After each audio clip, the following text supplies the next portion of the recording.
कथेचे नाव अपयशातून यशाकडे. स्वामी समर्थांची शिकवण. रामू नावाचा तरुण एका गावात राहत होता.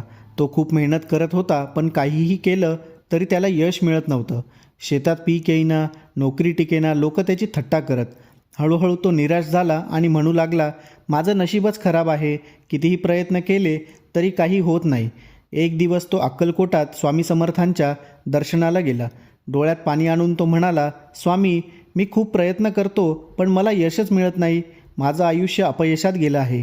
स्वामी समर्थांनी शांतपणे त्याच्याकडे पाहिलं आणि त्याला एक गोष्ट सांगितली. बाळा, एका शेतकऱ्याने झाड लावलं. दिवसेंदिवस तो पाणी घालत राहिला. 1 वर्ष गेलं, 2 वर्ष गेली, पण झाड उगवलं नाही. तरी तो थांबला नाही. 5 वर्षानंतर ते झाड जमिनीतून वर आलं आणि इतकं उंच वाढलं की बाकी झाडं त्याच्या सावलीत येऊ लागली. कष्ट वाया जात नाही, ते वेळ येताच फळ देतात. रामूला समजलं. त्याने हार मानली नाही. पुन्हा मेहनत सुरू केली. हळूहळू त्याच्या आयुष्यात बदल होऊ लागले. शेतात पीक यायला लागलं, नोकरीत प्रगती झाली. लोक आता त्याचं कौतुक करू लागले.